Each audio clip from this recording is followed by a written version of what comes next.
Baiklah, pada kesempatan kali ini saya akan melanjutkan video part ketiga. Oke, tapi sebelumnya saya mau minum dulu ya, karena ini cuacanya hujan-hujan gitu kan, malam Jumat, dan saya duduk sendirian menghadap laptop ini gitu, membuka saluran info resmi PPDB SMAN 1 Sekayam 2024. Sepertinya harus ada teman untuk mencerahkan mata saya. Saya minum dulu ya. Bismillah.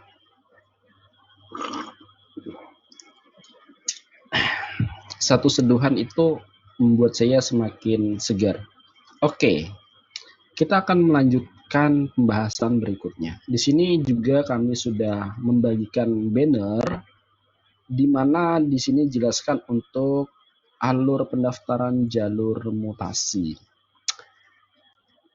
Jalur mutasi ya, ini jalur yang mana untuk pindah tugas orang tua gitu. Ya, jalur mutasi. Dalam Juknis PPDB itu memang disebutkan juga bahwa jalur mutasi atau jalur pindah tugas orang tua untuk jenjang SMA itu ya, dia itu berlakunya minimal antar kabupaten, kota atau provinsi ya. Itu harus dibuktikan dengan surat keputusan mutasi dari instansi atau lembaga ya, atau perusahaan yang mempekerjakan itu maksimal 3 tahun ya. Jadi SK pindahnya itu maksimal berumur 3 tahun. Kalau lewat dari 3 tahun berarti ya dia harus mengikuti jalur yang lain. Misalnya jalur zonasi atau jalur prestasi seperti itu. Kemudian ya poin yang kedua itu ya jumlah ya peserta didik itu 5%. Jadi untuk jalur afirmasi atau maksud saya jalur mutasi atau jalur pindah tugas orang tua itu adalah 5% dari total daya tampungnya. Dan poin yang ketiga ini juga poin yang tidak kalah pentingnya ya. Jadi untuk calon peserta didik yang mengikuti jalur mutasi atau pindah tugas orang tua, itu wajib memilih sekolah yang sama dengan lokasi perpindahan tugas orang tua. Contoh seperti ini, katakanlah si A, orang tuanya itu dari perusahaan, misalnya perusahaan properti, ya kan, awalnya di Kabupaten B, kemudian pindah ke Kabupaten C, gitu. Kebetulan SMA 1 Sekayam ini ada di Kabupaten C itu. Nah, maka ya dia bisa mendaftar di sekolah yang tempat orang tuanya dipindah tugaskan. Seperti itu. Atau orang tuanya mutasi di mana gitu. Oke ya, itu untuk yang jalur mutasi atau pindah tugas orang tua. Nah, di sini ada jadwalnya, pembuatan akun, dan lain sebagainya. Silahkan dipelajari ya, jangan sampai lupa ya. Kemudian link pendaftarnya juga sama ya. Persyaratannya ini bisa dilihat ya di sini ya. Persyaratannya seperti apa ya. Kemudian di sini ada grup WhatsApp gabung di sini. Grup PPDB SMN 1 Sekayam.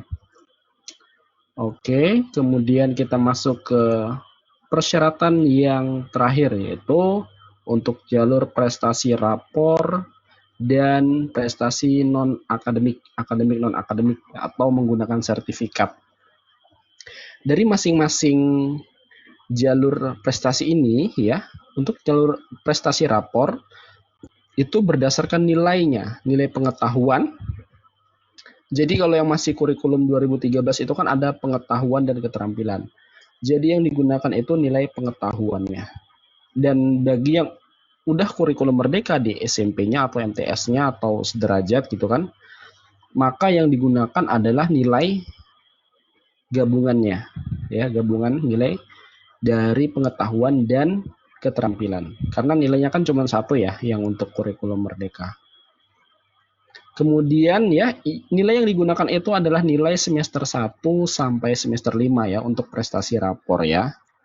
Nah, jadi nanti jangan salah pilih nih, prestasi itu ada dua. Nah, misalnya saya itu pernah olimpiade matematika tingkat kabupaten, juara satu, katakanlah seperti itu. Ya kan? Terus saya juga juara umum di sekolah, artinya nilai saya bagus di sekolah. Saya harus milih jalur yang mana nih, prestasi nilai rapor atau prestasi akademik. Nah, itu tergantung kalian lagi ya. Kalau kalian misalnya calon peserta didik, itu harus pandai-pandai melihat peluang gitu. Tapi kalau keduanya itu memang berpeluang, kalian tinggal pilih salah satu saja. Seperti itu ya. Nah, kemudian untuk yang prestasi akademik dan non-akademik ya, yang perlu dipahami juga, sertifikat itu adalah sertifikat minimal ya, juara 3 tingkat kabupaten. Ya, jadi yang diakui itu mulai tingkat kabupaten. Kalau tingkat kecamatan diakui atau tidak? Tentu tidak. Kalau merujuk pada Juknis ya. Kemudian maksimal yang bisa diupload itu adalah 3. Jadi setiap tingkatan itu mempunyai poin-poin masing-masing ya.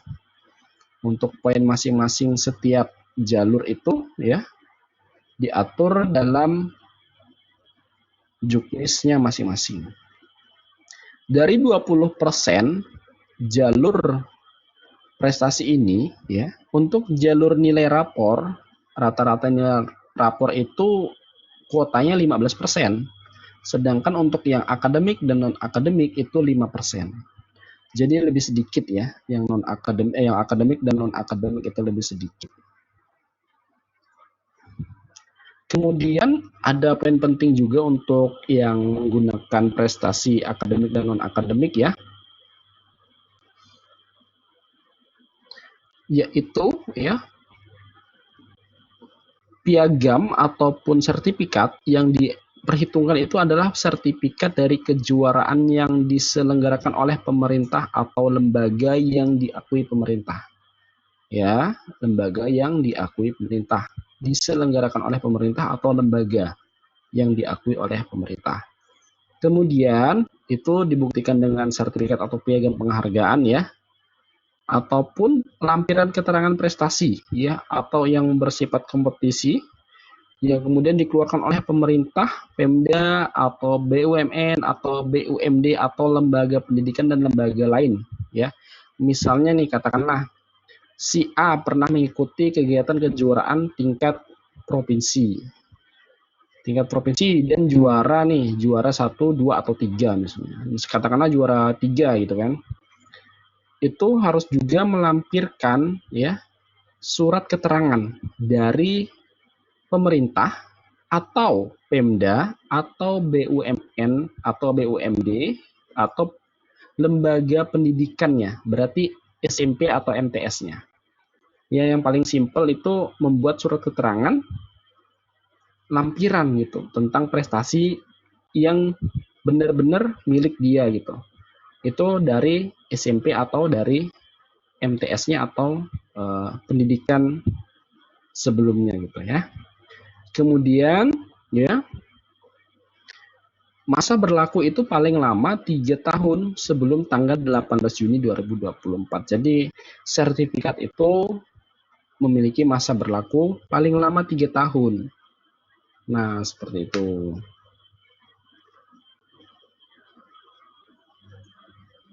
Oke, kemudian untuk jalur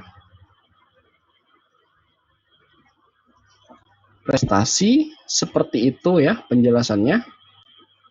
Saya rasa sudah cukup ya. Nah, di informasi selanjutnya itu saya membagikan informasi tentang gladi ya.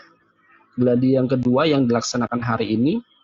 Untuk sampai hari ini pada jam 21.00 tadi saya cek itu sudah ada sebanyak 19 calon peserta didik yang mengikuti uji coba. Terima kasih buat kalian yang sudah mengikuti uji coba. Karena kemarin di tahap 1 uji cobanya itu hanya 8 orang, sekarang meningkat 2 kali lipat, lebih sedikit seperti itu. Bagus, thank you. Kemudian di sini kami juga membagikan informasi apa saja yang diperlukan untuk mendaftar, ya. Tentunya yang pertama itu NISN dan NPSN sekolah, kalian harus tahu dulu nih. Dan kemudian ya, oke, untuk akun ya, akun yang sudah pernah didaftarkan itu nantinya akan direset ulang. Jadi direset ulang apa yang telah kita unggah, yang telah kita isi biodata di dalamnya itu nanti pada saat pelaksanaan akan direset. Hanya saja akunnya tetap menggunakan akun yang sudah pernah dibuat pada saat uji coba. Jadi nanti ketika pelaksanaan PPDB yang sesungguhnya, ya kan, kalian tetap menggunakan ya akun yang digunakan saat uji coba. Jadi informasi sampai saat ini seperti itu yang saya dapatkan dari admin Kabupaten Sanggau ya. Kemungkinan nanti jika ada perubahan akan saya sampaikan mendatang ya, itu menunggu informasi dari admin kabupatennya. Seperti itu ya. Oke, ini untuk informasi gladi kemarin, hari ini ya. Saya rasa ini tidak perlu saya jelaskan. Nah, ini dia yang penting. Ada 5 poin penting yang perlu saya jelaskan ya, karena ini berhubungan atau menyangkut dengan kelancaran calon peserta didik.